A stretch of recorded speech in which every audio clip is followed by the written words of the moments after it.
открывается конференция, третья по счету, да? Уже третья по счету.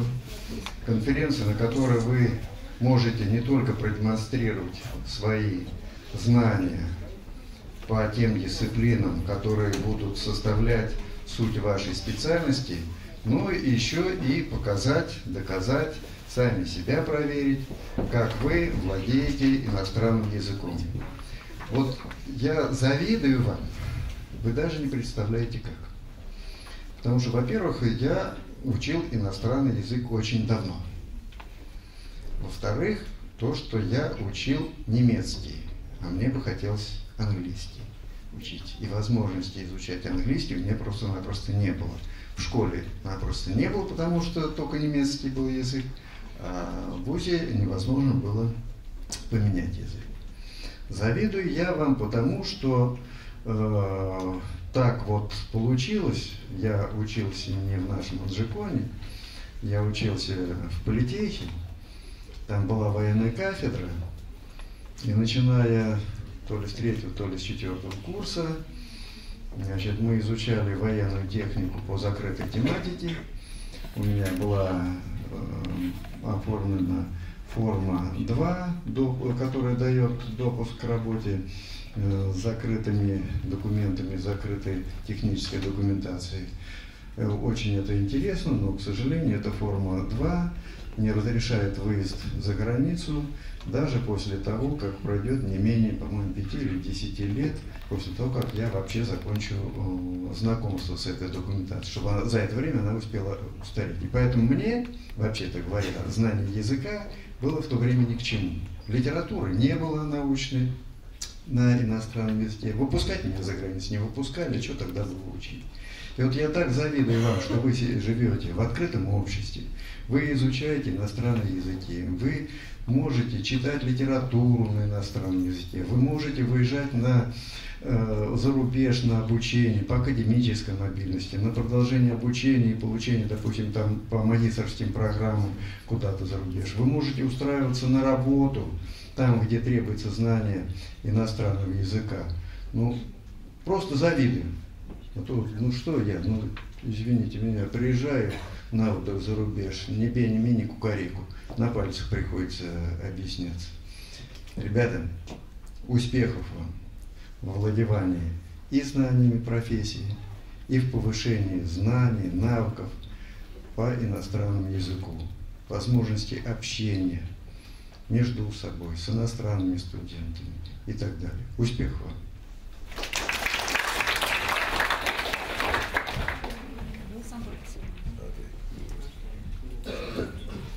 Now, ladies and gentlemen, I hereby declare the conference open. I have a strong wish to thank all of you who attend our conference, and I think your activity will be really very fruitful and tangible to a great extent, you know. And I'd like to express my special thanks to those who attend this conference for a third time. I wish you every success. Thank you.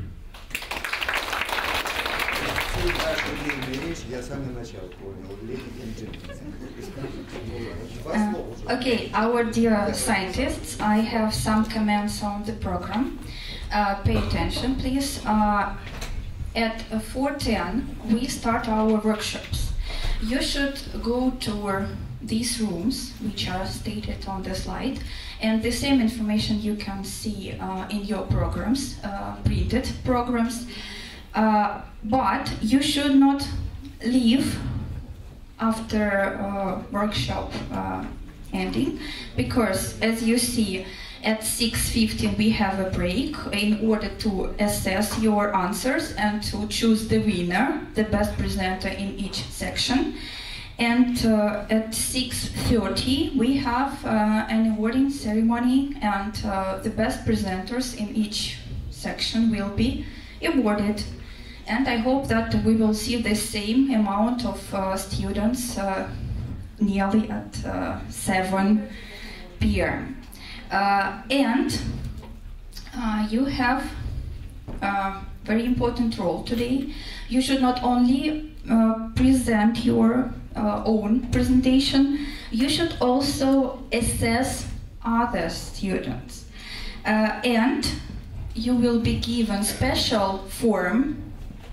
There you will write the surname of the presenter and his or her talk, and you should assess the answer according to these options: creativity and originality, ability to attract, and etc. This same information will be given on the printed paper. And of course, we have tutors, jury, who will assess your answers as well. Then we sum up results of student jury and tutors jury and give the final point to each presenter. And of course, you will be awarded. So, good luck to everybody, and see you in rooms according to the program. Thank you.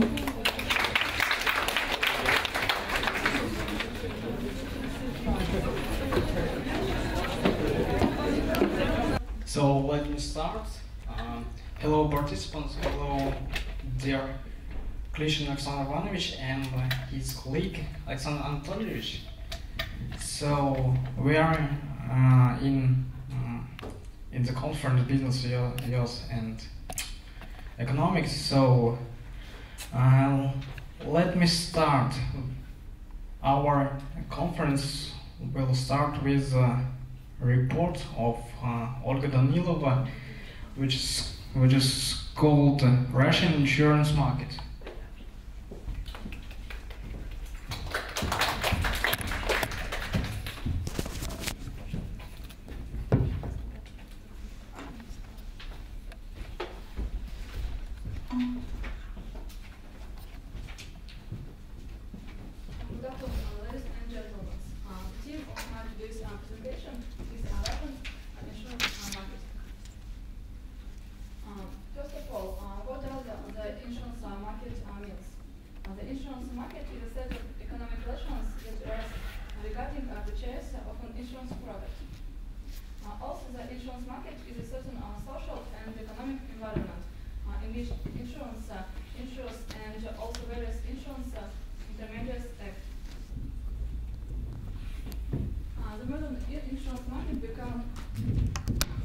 Began to form in 1991, and the most part of all companies were created from 1994 and 1996.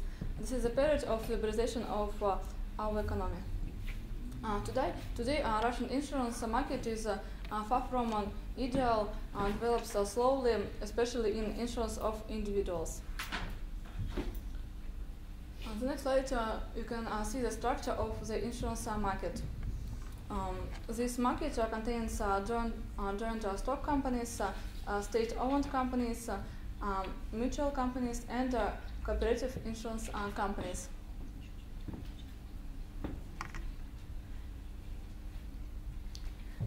It isn't a secret that our insurance market isn't so good. And it isn't so developed as markets in other countries. So why Russian insurance market are so undeveloped? First of all, the first reason is too expensive for middle class, because not everyone can buy insurance. The second reason is Russian mentality. Most of us think that they are lucky and use only compulsory insurance. And the third reason is distrust to insurance companies. There are too many events when people don't get insurance payment. That's why, as a result, they don't trust to these companies. Russian insurance market today.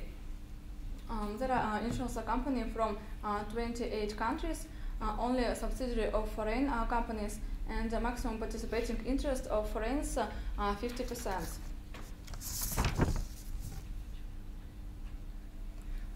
As we all know, that 20 August this year, Russia officially joined WTO.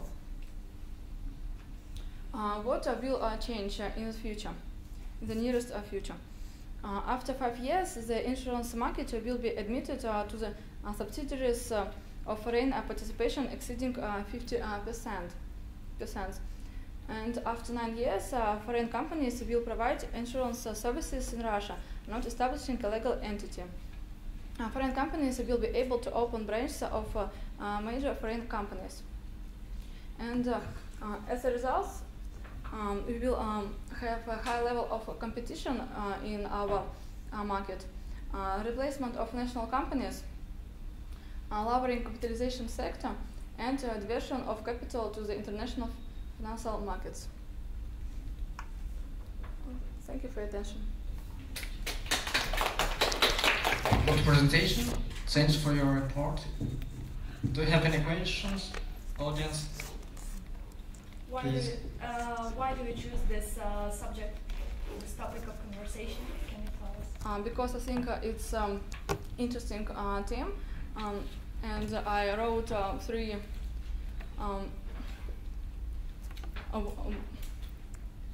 works in this theme, and I think it's very interesting, and this is our market, and we will see these reasons and these results in nearest future. Okay, and one more question. What do you think about WTO, the trade organization? Will we have more opportunities in future, or it will bring us a lot of disadvantages? Thank you for the question. I think it's a good chance for our companies to improve their work. But I think the most advantages will be for people, because we will have more quality work and more quality products. Okay, thank you. Thank you. So the next reporter is the follower. You are Maria. Maria, yeah.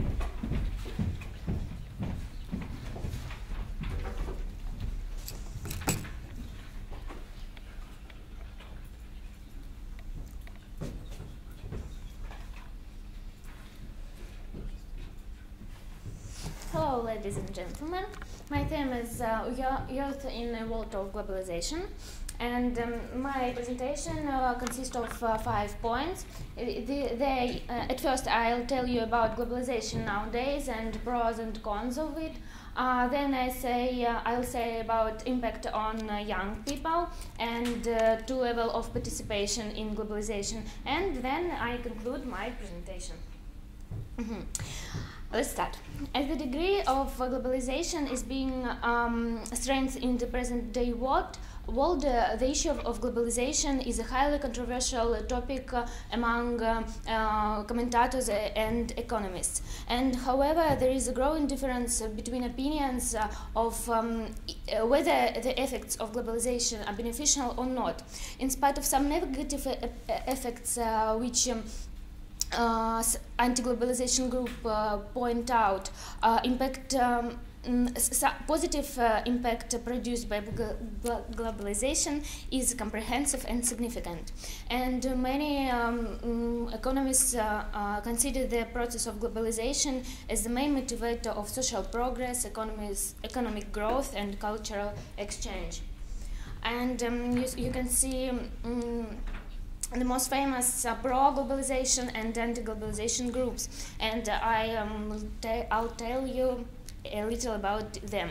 The pro-globalization lobby argues that globalization brings about much increased opportunities for almost everyone, and increased competition is a good thing since it makes agents of production more efficient.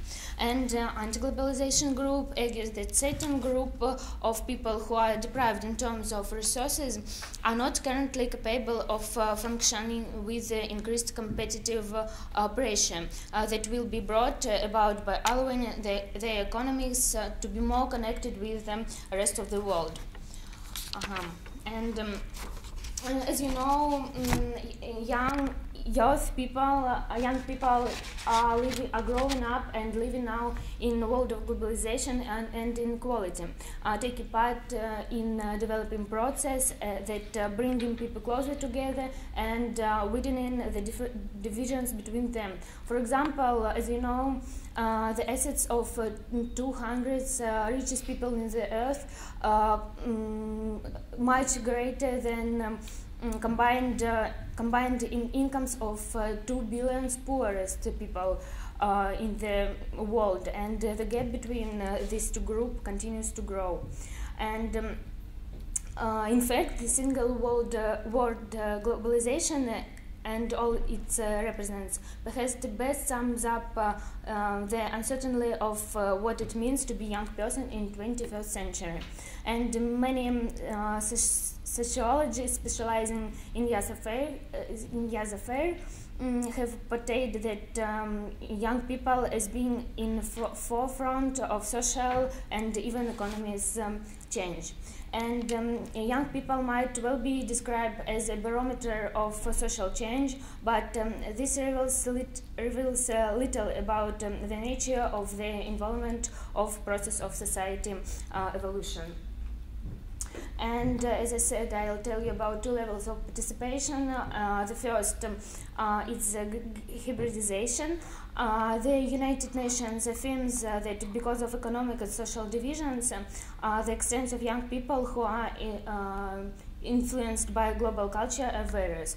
And as I said, it can be in different levels, and the first is hybridization. It means that United Nations defines as young people struggle to negotiate the local or global element to cultivate their personal identities. And the next step is adaptation to value, which is provided by media and commoditization. And United Nations note that young people are directly related to modern technologies such as mobile phone, internet, and so on, and which isolate them in individual spaces. And of course, to sum up, globalization can bring us as a negative, as a positive points, but the most interesting advantages are that people can be closer together, can get better access to knowledge and opportunity to communicate with people all over the world, and conclude that globalization may have negative results, but in a bigger proportion it presents positive results nowadays young population. Thank you for your attention. Do you have any questions? Don't hesitate to ask me. No questions? Thank you for your attention. So next participant is Ibrahimova.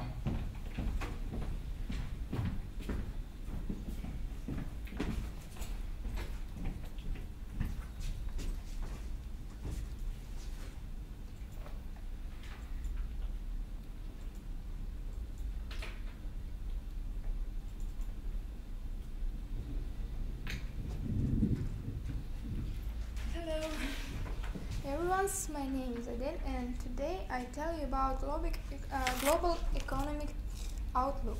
First, I will begin with an overview of prospects for the world economy. Following 2 years of anemic and uneven recovery from the global financial crisis, the world economy is teetering on the brink of another major downturn. Output growth has already slowed considerably during 2011, especially in developed countries. The baseline forecast foresees continued anemic growth during 2013. Such growth is far from sufficient to deal with the continued jobs crisis in developed economies and will drag income growth in developing countries.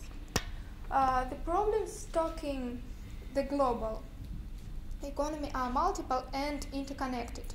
The most pressing challenges are the continued jobs crisis, and declining prospects for the economic growth, especially in developed economies. As unemployment remains high and incomes stagnate, the recovery is stalling in short run because of lack of aggregate demand. But as more and more people out of job for a long period, especially young peoples, medium-term growth prospects also suffer because of detrimental effect on working skills and experience. Moving to our next slide, we can see faltering growth. Global output growth is slowing and risks for double-dip recession have heightened. Growth of world gross product is focused to reach 3.2% in the baseline outlook for 2030. In an alternative downside scenario, the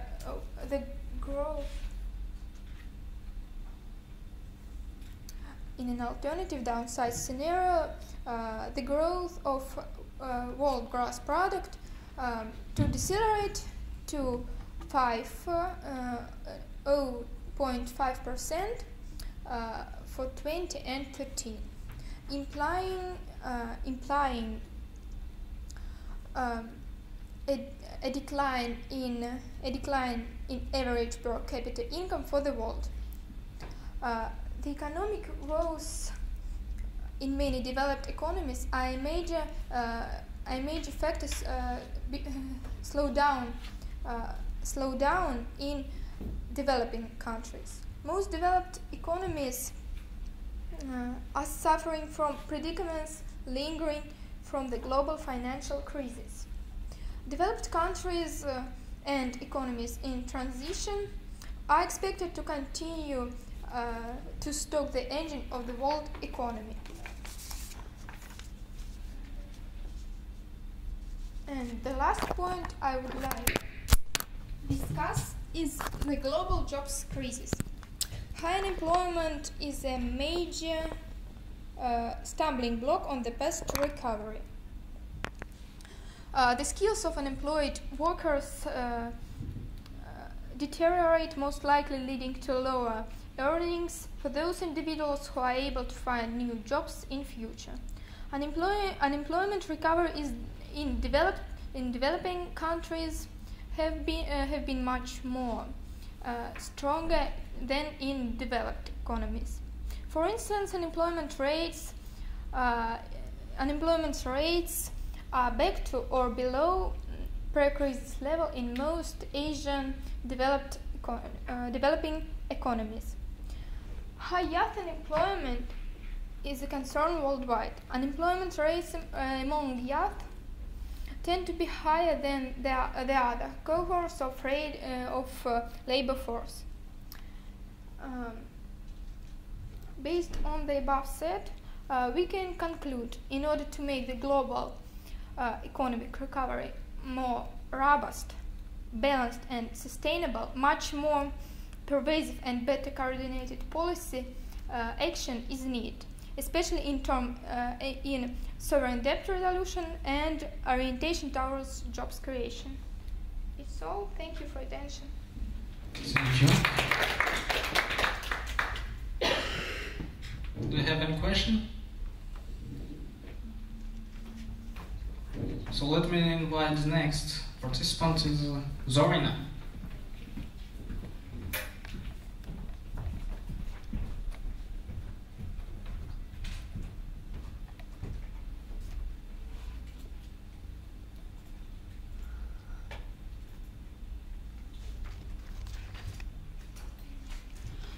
Good afternoon, dear audience, dear judges. Today I want to tell you about our production. I decrease my theme to overproduction because I want to stop only first term, and this term are very close. So, what is our production? Overproduction is a situation which arises when goods are produced in great volumes than the market requirements. There is no demand for these products, so the production is effectively wasted and done at a loss. This is actually quite common, particularly in the cheap goods lines, where the markets are saturated with cheap and shoddy goods. The products are effectively dumped to the market in bulk, where sellers make money on volumes rather than unit prices. A number of situations can lead to overproduction. This can include detailed overproduction in the sense of company increased its output without checking to see if there are consumers ready to buy the products. A reduction in consumption can play a role, as can unequal distribution. A company may find that it has a surplus in one area and a shortage in other, as a result of failing to distribute production in a logical way. Commodities are produced for profit. This so-called profit motivate the core of the capitalist economy, creates a dynamic variety, and abundance of commodities has negative consequences. In essence, an abundance of commodities disrupts the condition for the creation of profit. The overproduction of commodities forces businesses to reduce production in order to clean inventories. Any reduction in production implies a reduction in employment. A reduction in employment in turn reduces consumption, as overproduction is excess of production above the consumption. This reduction, this problem in consumption. This creates a feedback loop or virtuous cycle, where excess inventories force business to reduce production. The general reduction in the level of prices caused by the law of supply and demand also forces businesses to reduce production as profit decline. Reduces profit render certain fields of production unprofitable. What is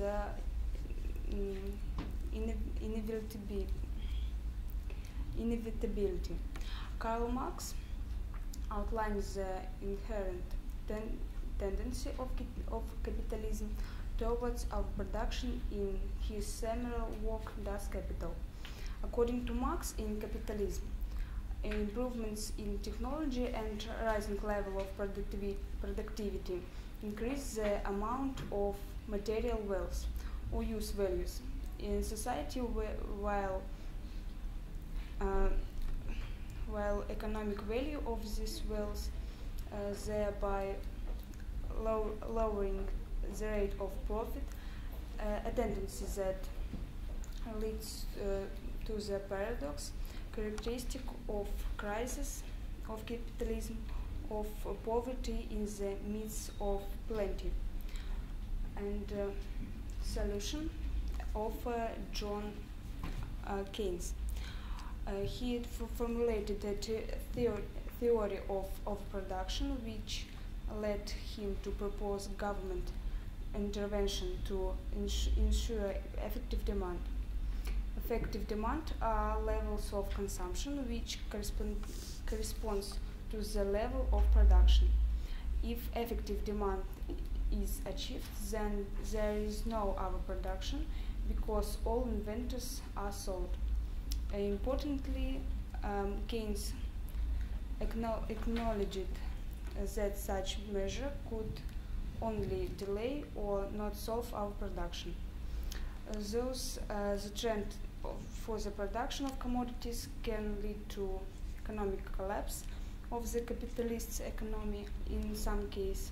Therefore, it is necessary to solve this problem even with government involvement. Thank you. Thank you for your interesting report. Do you have any question? Yeah. Can you see the overproduction tendency in our society now? How do you think? I think that we have some overproduction in some areas because, yeah, we have warehouses where is a lot of products which lose their quality because I think so.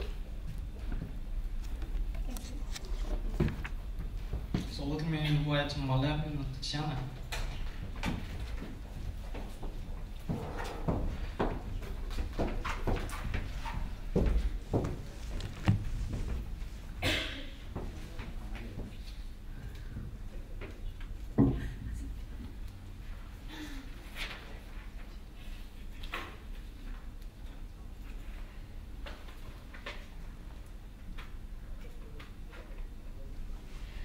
Well, hello everyone, my name is Malevina Tatiana and my topic for today is global economic trends driven by technology and innovation.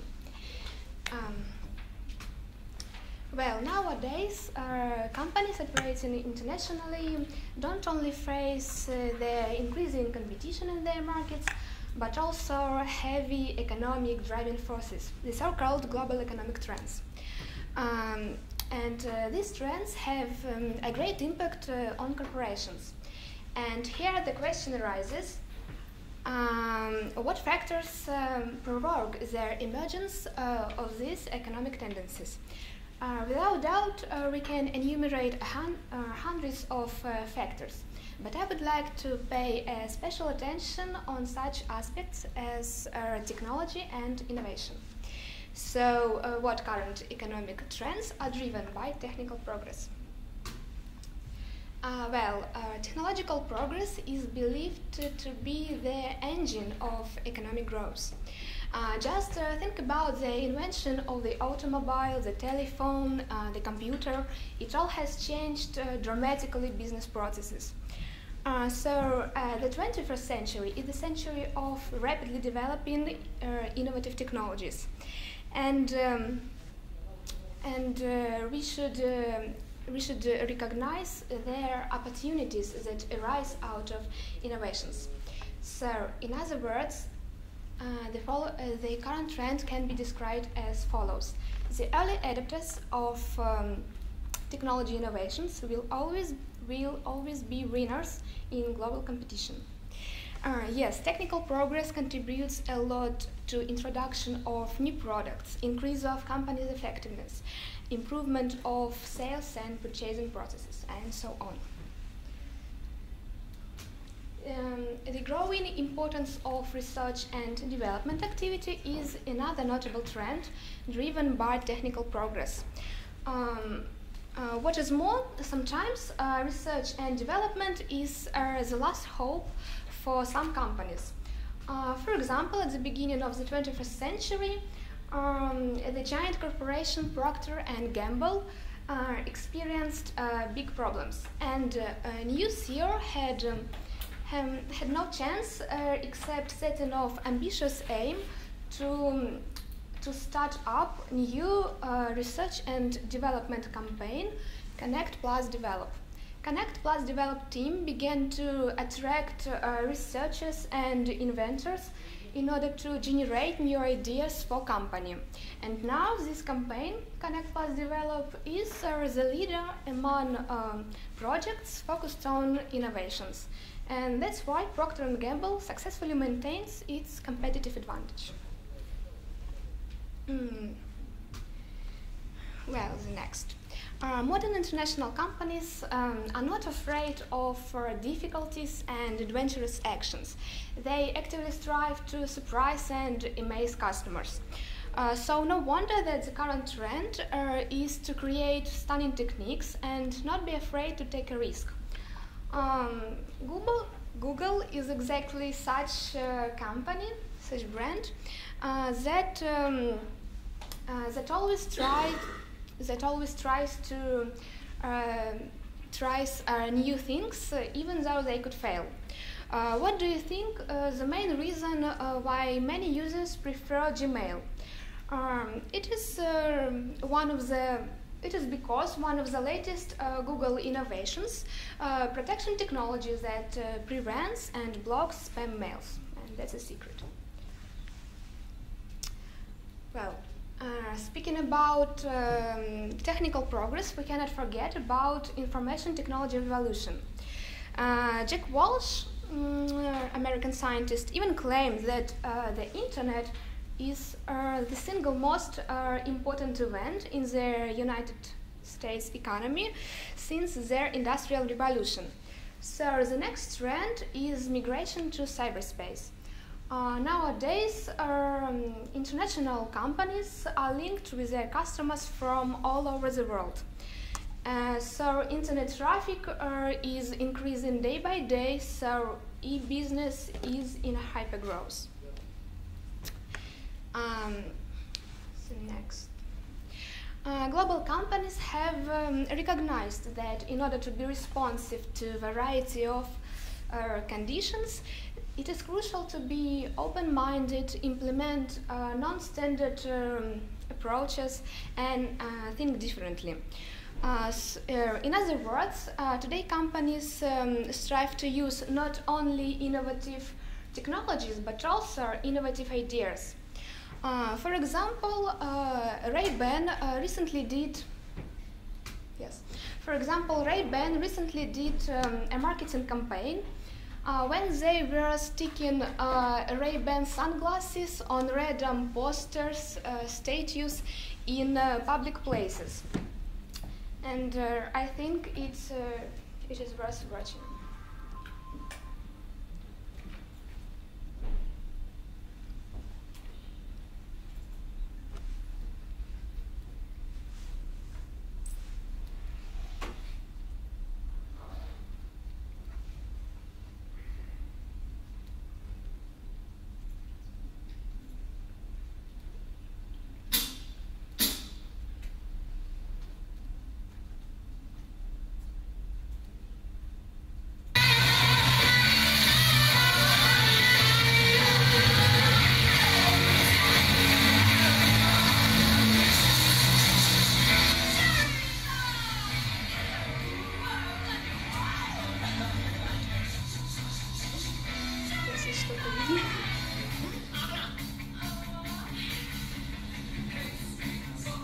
People sticked Ray-Ban sunglasses on posters in underground, on Rihanna posters. Yeah.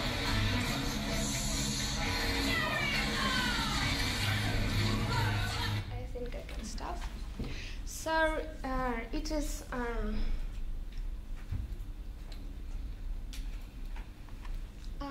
So it is a real example of how to attract a large audience to your product. Well, what is another consequence of IT revolution? We can say that it is establishment of knowledge, information, and competence as the key resources, and shaping of information society. So our today's life calls for development of information industry.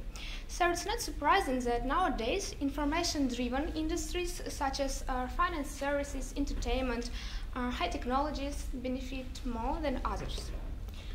And to draw the conclusion, I'd like to say that that emergence of trends is the evidence that our life is not static but constantly changing and dynamic. It's hard to overestimate the role of technological progress in shaping of new directions in economy. Most of them, without doubt, advance and improve companies' performance and business processes. So trends driven by technology and innovation bring significant increase in global economy. That's all. Thank you. Yeah, I've got a question, like usually. Yeah. So, first of all, thank you for your great presentation that was really, really interesting, and with examples even. So I've got only one question. Which year student you are? Second year. Okay, great. So that's all. So the next participant is Gilpanova. Welcome.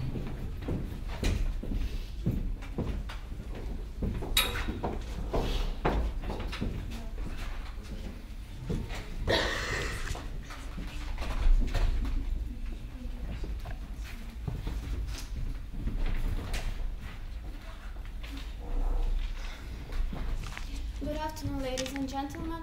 The purpose of my presentation is to tell you about the world project created by youth.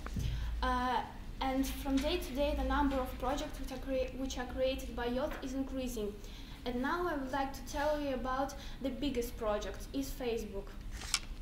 Now I will tell you the plan of my presentation. To start with, I will tell you about I will show you a small Facebook commercial video. The next step will be telling a story of Facebook. Then I will mention the function, the reaction, and the criticism of the Facebook. Then, after that, I will consider the measuring Facebook's economic impact on Europe and the economic impact at the country level. And finally, I will summarize my presentation, and I will try to answer on all of your questions. So let's start from the small video.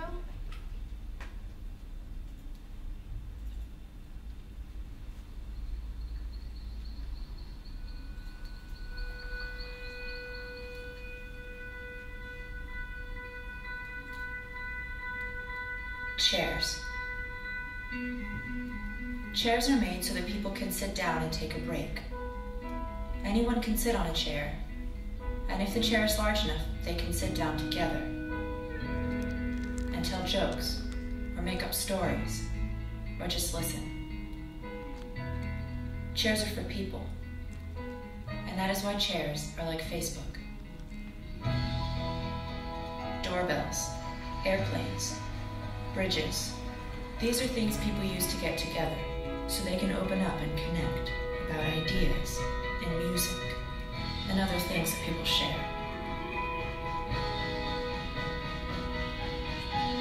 Dance floors, basketball, a great nation. A great nation is something people build so they can have a place where they belong. The universe. It is vast and dark and makes us wonder if we are alone. So maybe the reason we make all of these things is to remind ourselves that we are not. Thank you for your attention. Okay.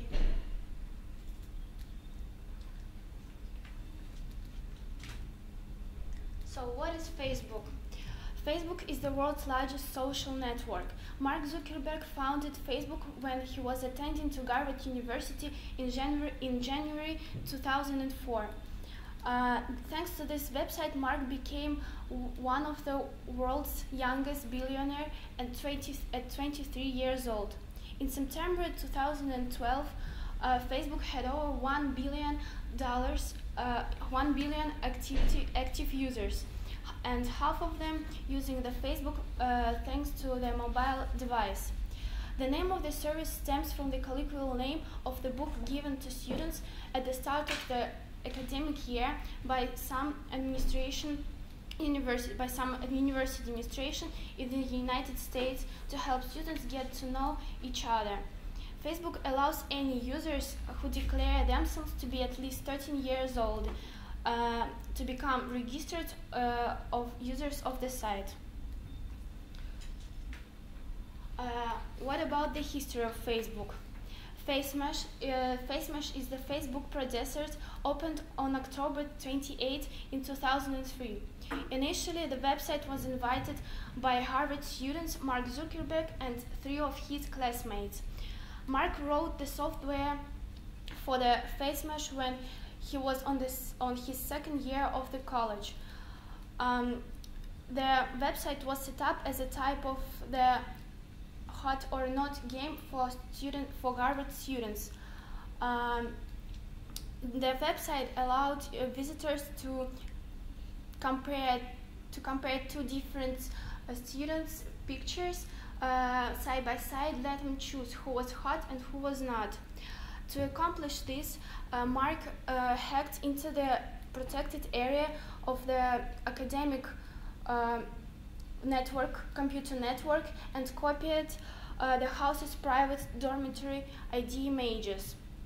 The site was quickly forwarded to several campus group list services, but a few days later it was banned by Harvard administration. Zuckerberg was charged by the administration with the breach of security, violating copyrights, and violating of individual privacy.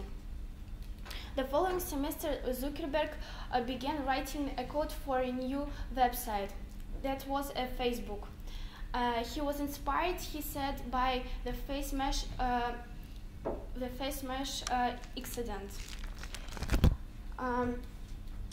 The next step is how does it work, function, and user profile. User must register before using the site, after which they may create personal profile with photos, interest lists, contact information, and other privacy information and personal information. Users can communicate with friends from all over the world, and they can listening music and watching TV. They can also create and join interest groups and like pages, some of which are maintained of organization as a means of advertising. Moreover, Facebook contains the appendix like Facebook Notes. It's a blogging feature that allowed users to do any text and embeddable images. Also, the voice calls is the ability for users to make a live call via Facebook chat, and video calling is using a Skype as a technology partner.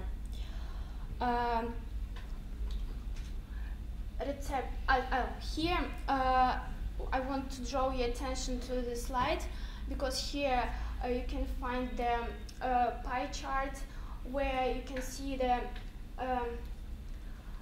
that what are people using top Facebook applications for. Well, as you see, the enhanced communication took first place, and events took the last place. But also social comparison, play social games, social selection, and profile enhancement took a quite important part of this pie chart. Last topic is reception. Facebook is the most popular social network site in several English-speaking countries, including Canada, United States, and United Kingdom. In regional internet markets, Facebook penetration is highest in North America with 69%, Latin America with 15.8%, and Europe with 57%. So Europe took the third place, and the researchers show that Facebook is the second thing that students and undergraduates used to do after using the Apple iPod and iPad. Let's speak about the criticism. Facebook has met with controversies.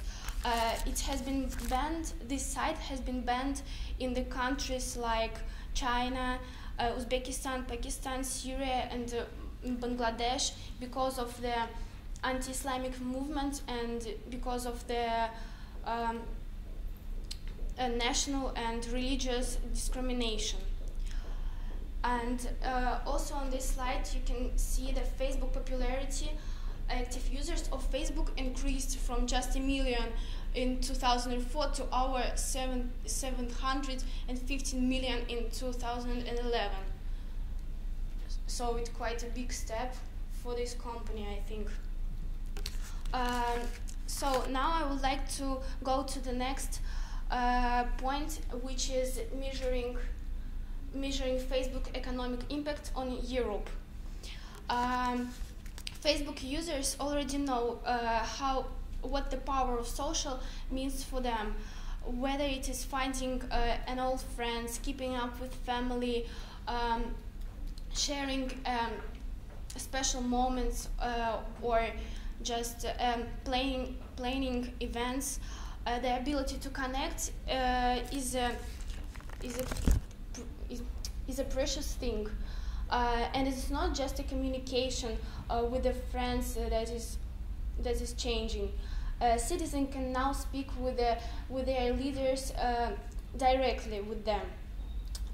New political movements are born online, and the single voice can reach an audience of the millions of people. So, but there is something else that's going on too. Facebook also has an economic impact on each country. Businesses are using the service to connect with the customers, to advertise, to make advertising more effectively, and to build brand identity. In Europe, thousands of people are employed just to make a new Facebook apps. So it's quite good, I think. It's really a big help for their country. And the international research from Deloitte show analysis of the Facebook economy across the 27 countries of Europe. First is Facebook adds an estimate 15 billion euro value to the Europe economy. Facebook helps to support 232,000 jobs across Europe. Increased business participation through advertising, customer referrals, and enhanced brand value is worth around 7 billion euro. The Facebook app economy is worth 2 billion euro and supports around 30,000 jobs.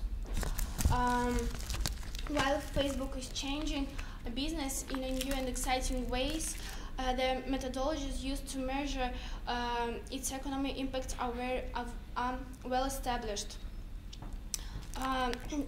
Deloitte study examines 4 key areas.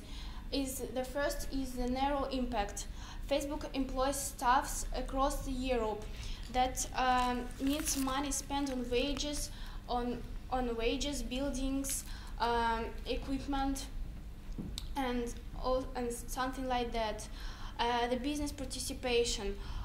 Companies are increasing their revenue and building their brands thanks to the Facebook. Thanks to the Facebook function like fan pages, likes, which you can put on this side. If you like some video, you can put like. And by communicating directly with the customer. And platform impacts is European business that build apps for Facebook employs thousands of people. Social events planned online mean money spent on venues, food, drinks, and all other expenses. Technology sales impacts. For many people, Facebook is a deciding factor when considering a new technology. Is it a smartphone or is it a tablet? Now I want to quote the Richard Allen, who is the director of the public policy Facebook. Today we're announcing partnership with a range of governments, education establishments, non-profit organizations, employment agency and skills providers. Working together, we aim to help even more people find jobs and encourage business to grow further. Just as a power of social enhance our personal lives every single day, we believe it will continue to support our economies now and into the future. The next topic is economic impact at the country level. Facebook creates economic impact through narrow effects, so it's caused by its day-to-day activities within Europe and help to Europe thanks to the Facebook, and through the broad effects is the helping the countries of the third parties as a result of the